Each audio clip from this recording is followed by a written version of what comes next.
بسم اللہ الرحمن الرحیم۔ آج ہم جس موضوع پر بات کر رہے ہیں وہ اسلام کے جو معاشی اصول ہیں، اس میں دین اسلام نے دولت کی تقسیم کے حوالے سے کچھ صورتیں تجویز کی ہیں جس کے ذریعے ہم اپنی جو دولت ہے اس کی تقسیم کر سکتے ہیں۔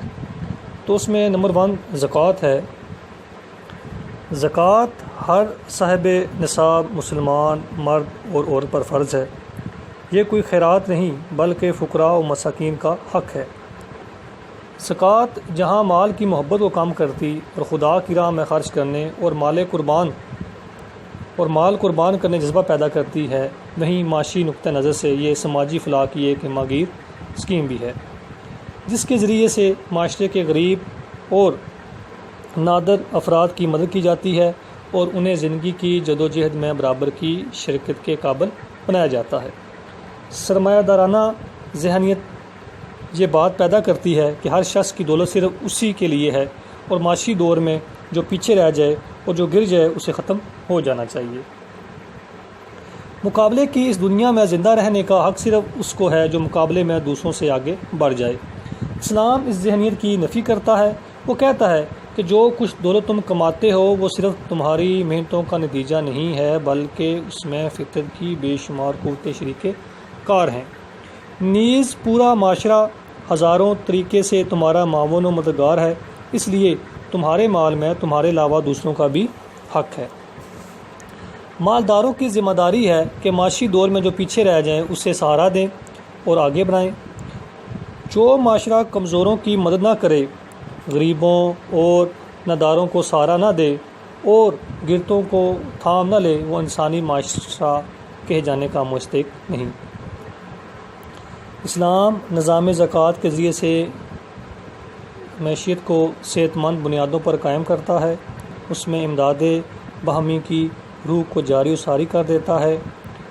جدید علم معیشت میں سماجی فلاح کا تصور بہت نیا ہے، لیکن اسلام نے پہلے ہی دین سے فلاحی اور خدمتی ریاست کا تصور پیش کیا اور زکوٰۃ کی شکل میں معاشرے کے کمزور اور مجبور انسانوں کی ضروریات کی فراہمی کی ضمانت دی۔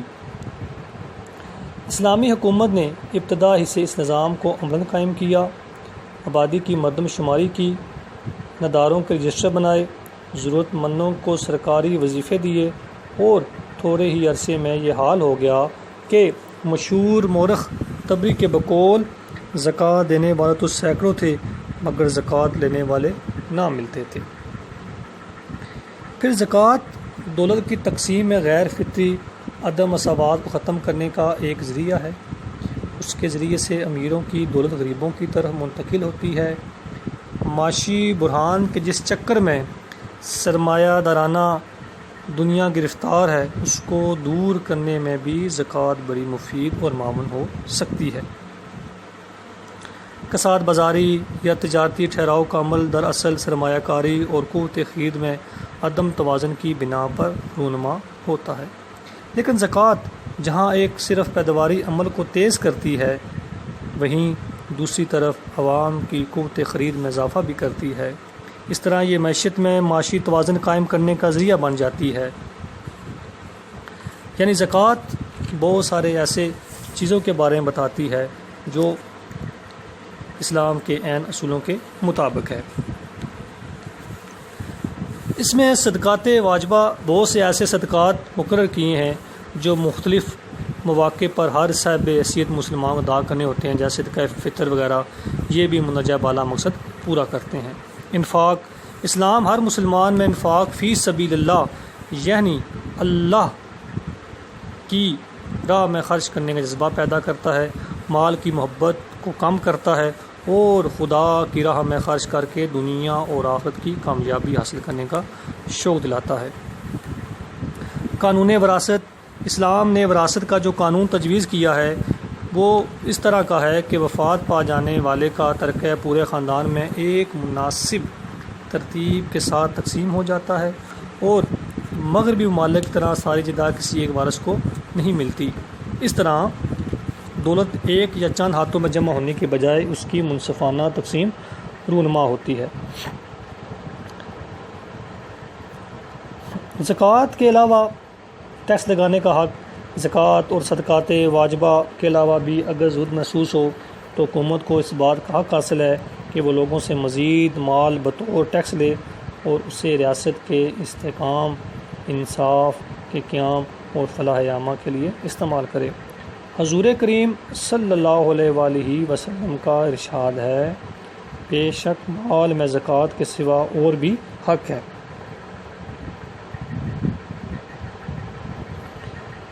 ضرورت سے زائد مال راہ خدا میں خرچ کرنا۔ اسلام نے انسان کو صرف انفاق ہی کی ترغیب نہیں دی، بلکہ اس میں یہ جذبہ ہی پیدا کیا ہے کہ اس کے پاس اپنی ضرورت سے زیادہ جو بھی ہو اسے خدا کی راہ میں اور دوسروں کی بہتری کے لیے خرچ کر دے۔ قرآن مجید فرقان حکیم ارشاد ہیں، وہ پوچھتے ہیں کہ ہم کیا خرچ کریں، کہہ دیجئے یعنی جو اپنی ضرورت سے زیادہ ہو، یعنی اس میں قرآن مجید کے بارے میں یہی کہہ رہا ہے قرآن مجید کہ اللہ کی راہ میں زیادہ سے زیادہ مال خرچ کرو۔ اس طرح اسلام پورے معاشرے میں دولت کی منصفانہ تقسیم عمل میں لاتا ہے۔ اس کی پالیسی کے دو بنیادی اصولوں پیداوار کو ترقی اور دولت کی منصفانہ تقسیم ہے، وہ ان میں سے کسی ایک کو بھی نظر انداز نہیں کرتا۔ اسلام نے جو دولت کی تقسیم کے حوالے سے جس بارے ہم نے پڑھا ہے وہ ہے زکوٰۃ، کہ زکوٰۃ ہر لحاظ سے ہر ایک کو دینی چاہیے۔ آگے صدقات واجبہ ہیں، جو صدقات اسلام نے واجب کی ہیں، جیسے کہ فطر ہے، رمضان فطر رکھنے کے بعد فطر ادا کی جاتا ہے، وہ ادا کرنی چاہیے۔ انفاق کہ اللہ نے اگر آپ کو زیادہ مال دیا ہے، زیادہ دولت دی ہے تو فی سبیل اللہ یعنی اللہ کی راہ میں خرچ کرنے کا جذبہ پیدا کرتا ہے۔ اس کے علاوہ دولت کی منصفانہ تقسیم میں جو ہم نے بات بیان کی ہے وہ قانون وراثت ہے۔ اسلام نے وراثت کا جو قانون تجویز کیا ہے کہ جو شخص وفات پا جاتا ہے اس کے بعد جو دولت ہوتی ہے اس کے جو اس کی بیوی ہے، اس کی بیٹیاں ہیں، اس کے بیٹے ہیں، ان میں تقسیم کا ایک عمل کیا جاتا ہے، اور اسلام نے اس کا ایک اصول بتا دیا ہے تاکہ ہر ایک اس سے فائدہ حاصل کرے۔ صرف جو جائیداد ہے صرف ایک شخص کے پاس یا ایک فرد کے پاس نہ جائے، بلکہ اس کی منصفانہ تقسیم کی جائے، یعنی ہر ایک کے پاس زیادہ سے زیادہ جا سکے۔ اس کے علاوہ فلاح عام کے لیے ٹیکس کا بھی ایک اصول ہے کہ جن کے پاس مال زیادہ ہے انصاف فلاح عامہ کے لیے عام استعمال کے لیے ٹیکس کیا گیا ہے۔ اس کے علاوہ اگر آپ اسلام دین جو منصفانہ تقسیم کے واسطے بتاتا ہے اس میں یہ ہے کہ اگر آپ کے پاس زیادہ مال ہے، زیادہ دولت ہے، زیادہ اللہ تعالیٰ نے مال دیا ہوا ہے تو اللہ تعالیٰ کی راہ میں زیادہ سے زیادہ خرچ کیا جائے، اور اسلام اس حوالے سے بہتر کیونکہ حضور پاک صلی اللہ علیہ وسلم نے بھی فرمایا دنیا کی محبت تمام برائیوں کی جڑ ہے۔ ٹھیک ہے، دنیا کی محبت مختلف شکلوں میں آ سکتی ہے، لیکن اس کی سب سے عام اور خطرناک شکل دولت کی محبت ہے۔ آپ صلی اللہ علیہ وسلم نے اس امت مسلمہ کے لیے سب سے بڑا خطرہ بتایا تھا۔ آپ صلی اللہ علیہ وسلم کا فرمان ہے کہ میری امت کا سب سے بڑا فتنہ مال ہے۔ اگر آدمی اپنے آپ کو اس فتنے کی گرفت سے بچا لے تو اور بہت سی برائیوں سے بچ سکتا ہے اور اچھائیاں نشما پا سکتی ہیں۔ خود زکوٰۃ کے لفظ معنی پاکیزی اور بروتری کے ہیں، گویا اس طرح نفس میں پاکیزگی آتی ہے اور اچھی صفات کے بڑھنے کی قوت میں اضافہ ہوتا ہے۔ لیکن یہ یاد رکھنا چاہیے کہ زکوٰۃ کا بنیادی مقصد صرف اسی بات سے حاصل نہیں ہوتا کہ اپنی دولت کا ایک حصہ نکال کر کسی غریب کو دے دیجیے، بلکہ اس وقت حاصل ہو سکتا ہے جب اس عمل کے پیچھے آپ کی برابر کوئی نیکی ہو۔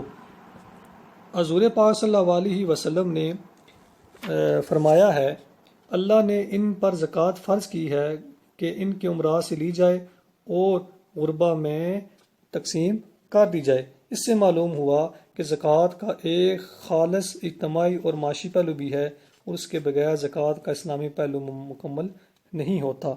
ایک شخص نے پورے خلوص کے ساتھ اپنی دولت کا حصہ نکالا تو بلا شبہ اس نے اپنے دل کی پاکی اور اپنے نفس کے تزکیے کا اہتمام کر لیا، مگر شرک کے نزدیک ابھی اس کی زکوٰۃ ادا نہیں ہوتی۔